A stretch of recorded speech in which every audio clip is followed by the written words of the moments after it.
Okay, તો સૌથી પહેલા તો બધાને નવા વર્ષની હાર્દિક શુભકામનાઓ. જય માતાજી, જય શ્રી કૃષ્ણ, રામ રામ અને happy new year. And let's hope કે આપણા બધાનું નવું વર્ષ સારું નીકળે અને સારું જાય. અને હવે let's talk about the Chaniya Toli starring Yash Soni and many other talented actors. હવે અહીંયા આપણે આ ફિલ્મનું રિવ્યૂ કરવાનું ચાલુ કરીએ એની પહેલા આપણે આ ફિલ્મના બોક્સ ઓફિસના આંકડા જોઈ લઈએ, કારણ કે એ બહુ જ ઇન્ટરેસ્ટિંગ છે અને આવા આંકડા આઈ થિંક કોઈએ પણ નતા ધાર્યા. અને ભાઈ, આ બોક્સ ઓફિસનું જે કલેક્શન છે એ ખરેખર બહુ જ ઇમ્પ્રેસિવ છે, ખરેખર બહુ જ સરસ છે. ચણિયા ટોળીનું બોક્સ ઓફિસ કલેક્શન ડે 1 નું 1.4 કરોડનું હતું, ડે 2 નું કલેક્શન 1.5 કરોડનું રહ્યું અને ડે 3 નું કલેક્શન આ ફિલ્મનું 1.2 કરોડ રહ્યું છે. અને ટોટલ આ ફિલ્મે સોલિડ 4.2 કરોડનું બોક્સ ઓફિસ કલેક્શન કર્યું છે, જે ખરેખર બહુ જ જોરદાર છે. પ્લસ હજી શહેરમાં રહેતી ઘણી બધી ફિલ્મની ઓડિયન્સ દિવાળી અને બેસતું વર્ષ ઉજવવા પોતપોતાના ગામે ગઈ છે, એટલે એ ઓડિયન્સ જ્યારે પાછી આવશે એટલે એ પણ થિયેટરમાં આ ફિલ્મને જોવા જશે, એટલે હજી પણ કદાચ આ ફિલ્મનું બોક્સ ઓફિસ કલેક્શન વધશે. અને ભાઈ, આપણા બધાનું નવું વર્ષ ખબર છે એવું નીકળે છે, પણ ચણિયા ટોળીના મેકર્સનું નવું વર્ષ બહુ જ જોરદાર નીકળી ગયું છે. અને ભાઈ, આ ફિલ્મ પાછી બીજી એક ગુજરાતી ફિલ્મ વિક્રમ નંબર 1 સાથે કોમ્પિટિશનમાં પણ છે,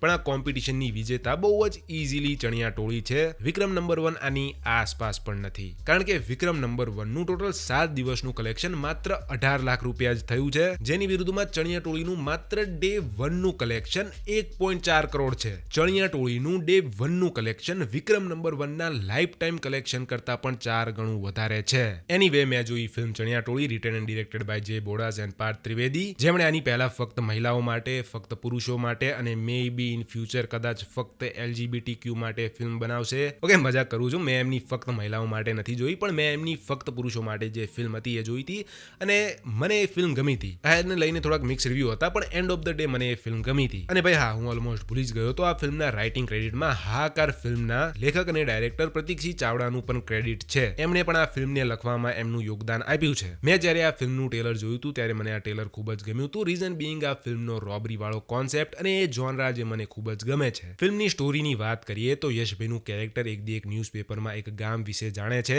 જે ખૂબ જ પછાત, અભણ અને ડફોળ છે, જેના લીધે ત્યાંની સરકારે આ અભણપણાનો ફાયદો ઉપાડીને તેમના ભ્રષ્ટાચારથી અને બેઈમાનીથી અમને લૂંટી ખાધા છે. તો યશ સોનીનું કેરેક્ટર જે એક શિક્ષકની સાથે સાથે એક ચોર પણ છે, એ આ ગામડે જાય છે અને એ ગામડાના એ અભણ લોકોના મગજમાં બેંક લૂંટવાની ચાવી ભરે છે અને એક રીતે કહે છે કે સરકારે તમને લૂંટ્યા છે, જેના લીધે તમારી આર્થિક હાલત પણ ખરાબ થઈ છે, એટલે તમે પણ સરકારને લૂંટો અને તમારી ગરીબીને દૂર કરો. હવે પહેલા તો ગામના લોકો યશ સોનીની વાત નથી માનતા, પણ પછી એ જ્યારે એમની હાવ ગરીબી વાળી જિંદગીમાં જોવે છે અને રિયલાઇઝ કરે છે અને એક રીતે એક એવો વિચાર કરે છે, આવી જિંદગી જીવા કરતા તો એક બેંક લૂંટી અમીર થવું સારું. અને પછી એ યશભાઈના લાલચમાં એમની પરિસ્થિતિના કારણે આવી જાય છે અને બેંકમાં રોબરી કરવાનું નક્કી કરે છે. અને આ ગામના બધા લોકો આ લાલચમાં નથી આવતા, પણ ગામના 7 બૈરાઓ અને એક પુરુષ, કાં તો પછી કહો કે 7 ચણિયા અને એક ધોતિયું એમની વાતમાં આવી જાય છે. પણ વાંધો એ છે કે આ 7 ચણિયા અને એક ધોતિયું એક સે બળકર એક નંગ છે, એક નમૂનાઓ છે અને પછાત એટલા બધા કે એમને હજી સુધી એમની જિંદગીમાં બેંક જોઈ જ નથી. તો બેસિકલી યશ સોનીનું કેરેક્ટર કઈ રીતે આ નમૂનાઓને એક બેંક લૂંટવા તૈયાર કરે છે અને આ નમૂનાઓની સાથે કઈ રીતે એ બેંક લૂંટે છે,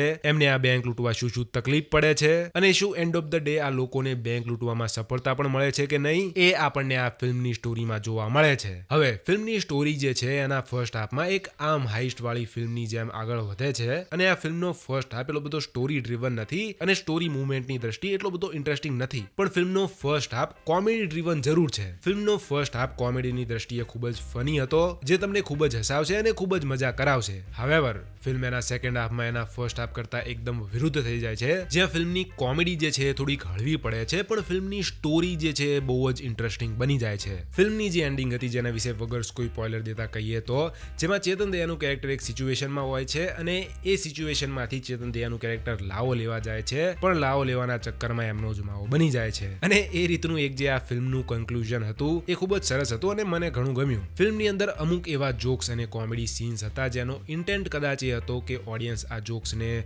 સાંભળીને કાં તો જોઈને ખૂબ જ હસશે, પણ મારા થિયેટરની ઓડિયન્સ એ જોક્સ કે સીન્સ જોઈને નથી હસી. હાલાકી એવા કોમેડી સીન્સ અને જોક્સ બહુ જ રેર હતા અને મોસ્ટ ઓફ ધ ટાઈમ મારા થિયેટરની ઓડિયન્સ આ ફિલ્મ જોતા ખૂબ જ હસી છે. ફિલ્મની અંદર આપણને બહુ જ બધા કેરેક્ટર જોવા મળે છે, જેમાંથી ઓલમોસ્ટ બધા જ કેરેક્ટરને બહુ જ સારી એવી ટ્રીટમેન્ટ આપવામાં આવી છે, બહુ જ સરસ રીતે એમને ડેવલપ કરવામાં આવ્યા છે અને બધા જ કેરેક્ટર ખૂબ જ મજેદાર, ફની અને યાદ રહી જાય એવા હતા. અને ફિલ્મ જોયા બાદ તમને એમના વિશે વાત કરવાની પણ કદાચ ઈચ્છા થશે. એમાં પણ પર્સનલી બડબડી રૂડી, બહુ જ શ્રમજીવી બા, ઠંડી શીતલ, ભૂરી નયના જેવા કેરેક્ટર તો જેટલી વખત સ્ક્રીન પર આવ્યા છે એટલી વખત એ કેરેક્ટર મને હસાવ્યા છે. અને એ સિવાયના પણ જે બાકીના કેરેક્ટર છે એ પણ ખરેખર ખૂબ જ મજેદાર છે, જેમ કે માસ્ટર માઇન્ડ, ભીખુ દાદા, બાકીના જે પણ બૈરાઓ હતા એ, પોલીસ વાળાની જે એક ટીમ હતી એ, અને બેંક વાળાનો પણ જે સ્ટાફ હતો એ પણ ઘણો ફન ટુ વોચ હતો. અને હા ભાઈ, આ બધું જ આટલું બધું ફન ટુ વોચ હોવાનું બહુ મોટું કારણ આ કેરેક્ટર્સને પ્લે કરવા વાળા એક્ટર્સ પણ છે, જેમાં ઓલમોસ્ટ બધા જ એક્ટરોએ એમનું કામ ખરેખર બહુ જ સરસ રીતે કર્યું છે. એ પછી ફિલ્મના મેઇન લીડ યશ સોની હોય તો એ ભલે, અને રાગી જાની, નેત્રી ત્રિવેદી, શિલ્પા ઠક્કર, હિના જય કિશન, સોહાની ભટ્ટ, જસી ગઢવી, નિકિતા શર્મા, જય ભટ્ટ અને મયુર ચૌહાણ, અને એ સિવાય વગેરે વગેરે જે પણ બાકીના એક્ટર્સ હતા એ બધાએ એમનું કામ ખરેખર ખૂબ જ જોરદાર રીતે કર્યું છે. ફિલ્મનું ડાયરેક્શન જે હતું એ થોડુંક વધારે સારું થઈ શકત. I think